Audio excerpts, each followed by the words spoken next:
on criticism.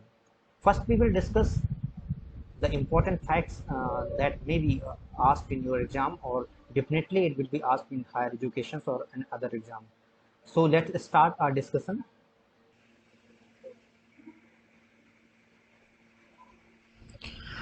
Now, starting the discussion with the first slide, you see, as I said, that today's topic of the discussion is Alexander Pope and his poems.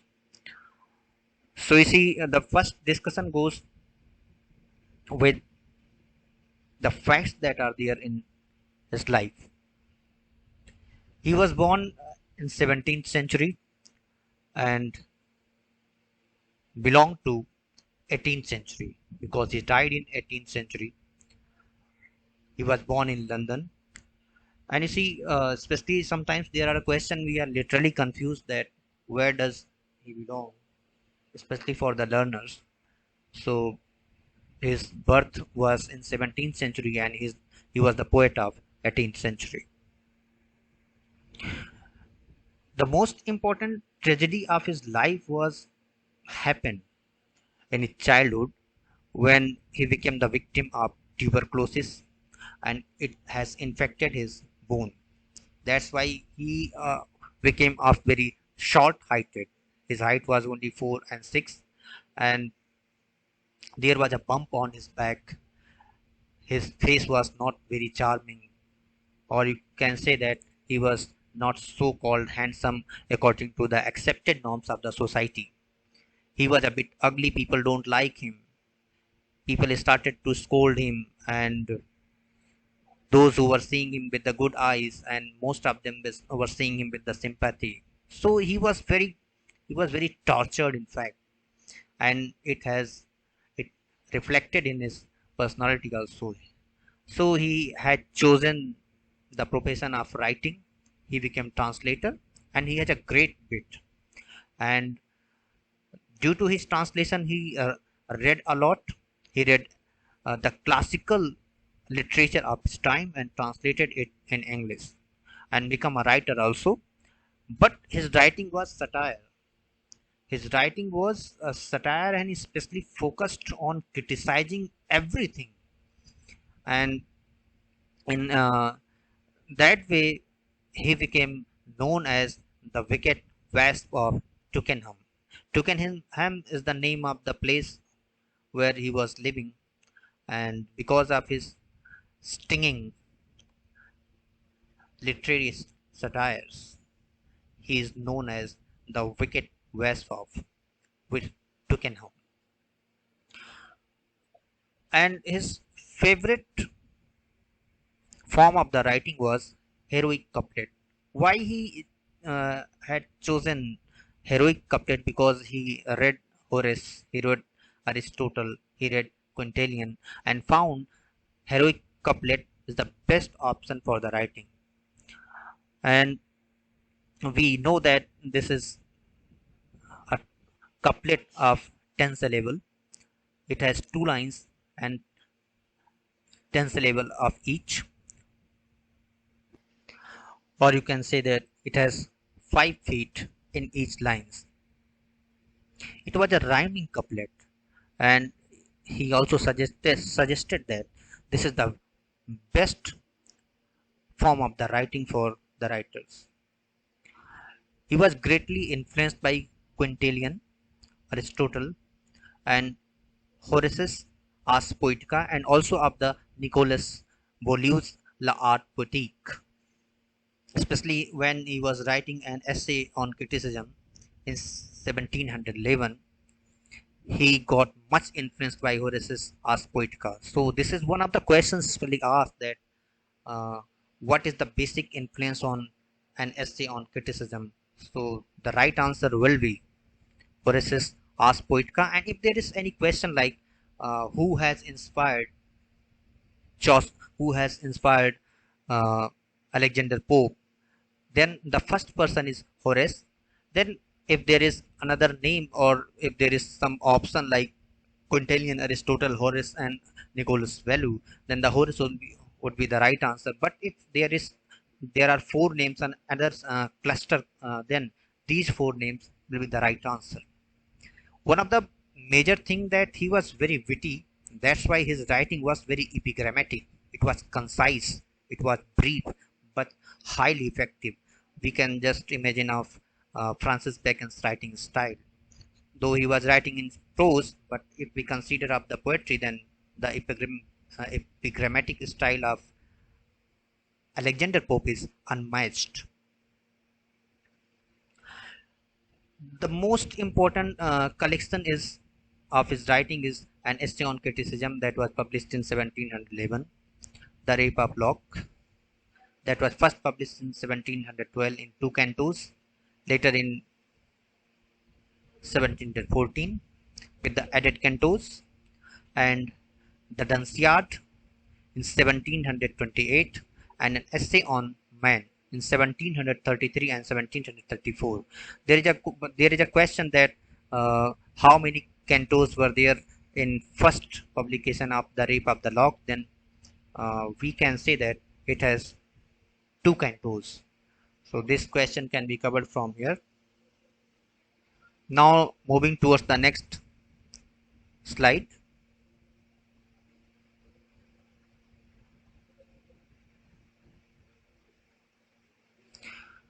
You see, the basic purpose of writing this poem or an essay of criticism was a suggestion, or you can say the guideline of the time, that how a critic should criticize, how a poet should write, or how one should follow the norms to become a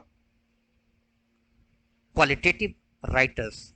What are the qualities of the writers and the critics? This is a suggestion, or this is an argument in very logical manner.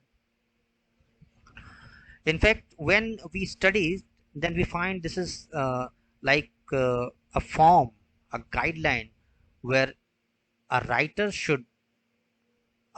can take ideas to write a best poetry of the time, or the best collection, or the uh, best critical articles of the time according to the 18th century. So we find that this was in fact the guideline for the coming writers, and on the basis of this essay on criticism, he criticized many writers, and many of the great writers of the time became followers of him, and it has cited his wit. तो इस तरह से हम देखते हैं कि जो essay on criticism था, एक टर्निंग पॉइंट था अलेक्जेंडर पोप के लाइफ में. आगे हम डिस्कस करेंगे कि किस तरह से उन्होंने एसे ऑन क्रिटिसिज्म का एक पोम जो हमारे सिलेबस में भी सिलेक्टेड है, पढ़ते हैं किस तरह से वो एपिग्रामेटिक है, and how witty it is, because he is giving the suggestion to how to write, but it is not direct, it is not literal. He has made a beautiful comparison as we can see it.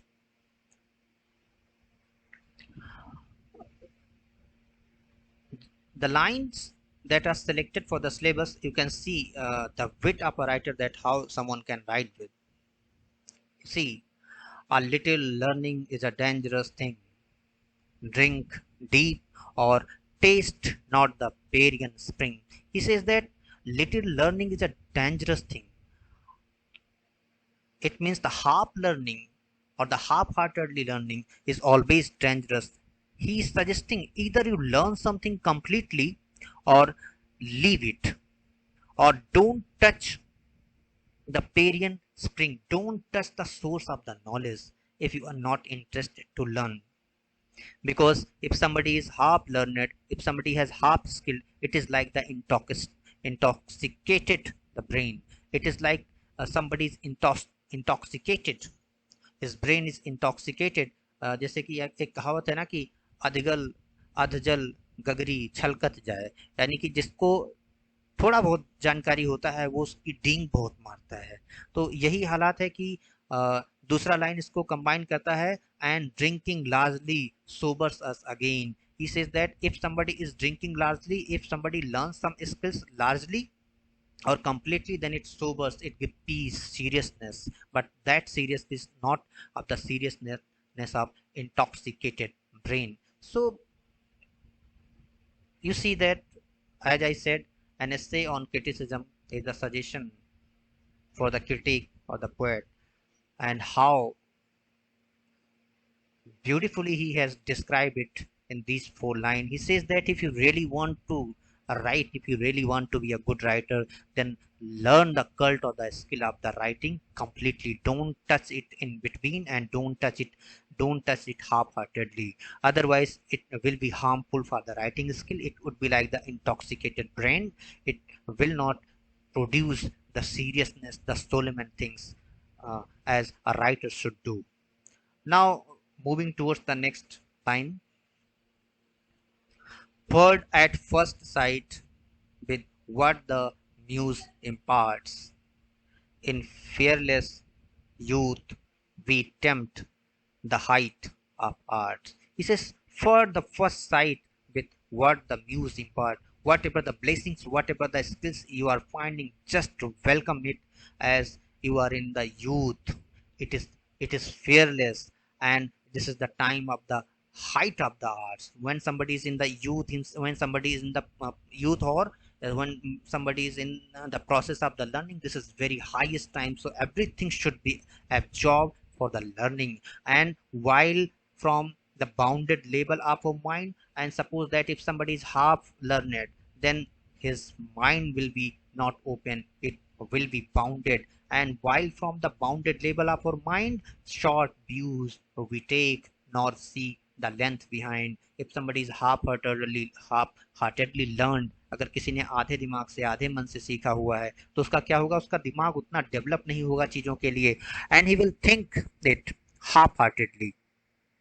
And that's why the result or the writing skill will not be developed. It will be short used, like the short, it will be in the form of the shorts, and not see the length behind, or his imagination will not be mature that he can see the beautiful scope of the literature, the beautiful scope of the writing.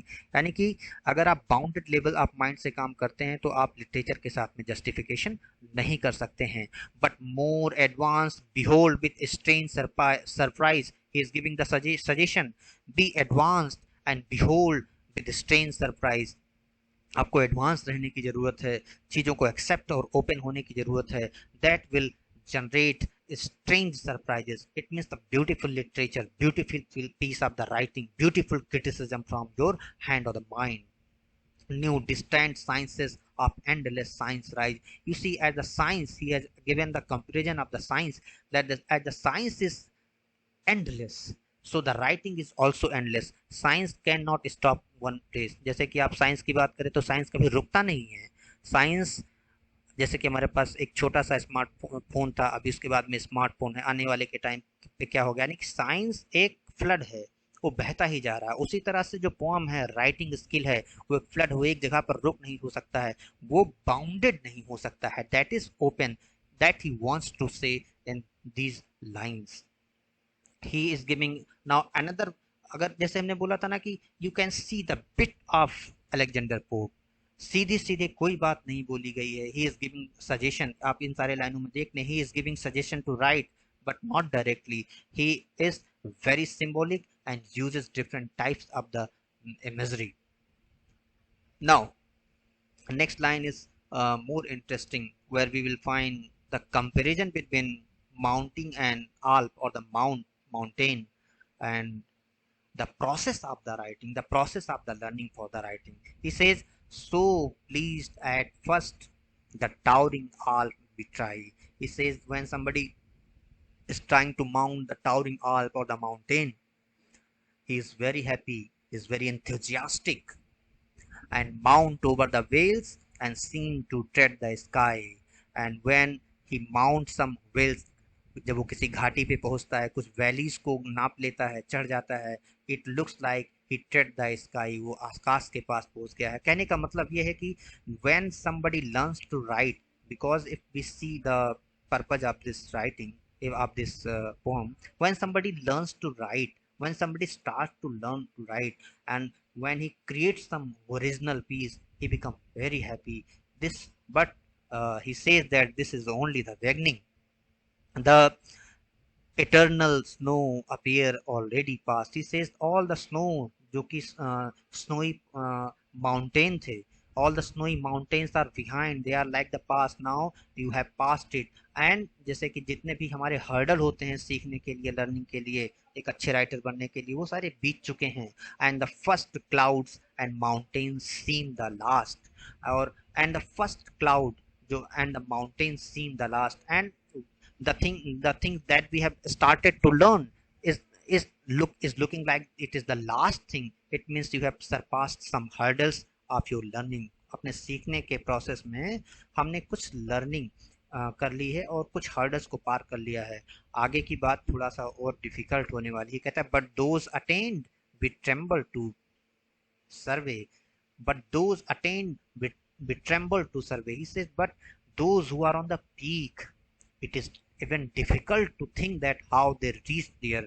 जो mountain के बहुत peak पे पहुंच गए हैं, जो लिखने और राइटर या अच्छे राइटर बन चुके हैं, बहुत पीक पे पहुंच चुके हैं. This is like a very long journey. We tremble to survey. If we start to survey, we will feel that energy, we will feel their struggle, we will feel the long time when they spend to become such a writer. जिस तरह से कोई एक mountaineer होता है, चढ़ना की शुरुआत करता है, कितनी डिफिकल्टी आती है, लेकिन उसको जब ऊंचाई पर देखते हैं, एक झंडा लेकर के खड़ा होता है, कहते चढ़ गया. लेकिन सोचिए कितने जान की बाजी लगा करके वो चढ़ा है. इसी तरह से एक अच्छा ऑथर बनने तक का जो सफर है, जिन्होंने अटेंड किया हुआ है, attend those who attend the peak moment of the writing, it is very difficult. We will tremble to survey when the growing labors of the London way, the growing labors of the London way. It means the way that they travel, the process that through which they are gone. That was very struggling. That was very learning, and uh, that was very pleasant that they found such an outcome. And that also gives one thing, the sobers, you see, and drinking largely sobers us again. इसी तरह कहते हैं जो पूरा तरह से जो सीखता है उसको जो सोबर्स मिलता है, जो पीस एंड सोलेमन फीलिंग मिलती है, that is in fact here the increasing prospect tires our wandering eyes. He says the increasing prospect, the possibilities that are coming ahead, the possibilities that one can feel is very different when somebody is on the peak. It means the way is ahead, that is not the ending. As he said that endless science, so the flow of the poetry, the flow of the writing is always endless. The line shows it. Hills peep over hills, there is hills after the hills, and arms on the arms arise.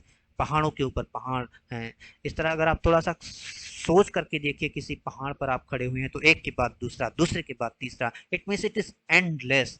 So learn, there are two basic things. यहाँ पे दो चीजें पाते हैं. शुरुआत उसने कहा कि a little learning is a dangerous thing. ये लाइन भी बहुत इंपॉर्टेंट है क्योंकि अक्सर एग्जाम में पूछा जाता है.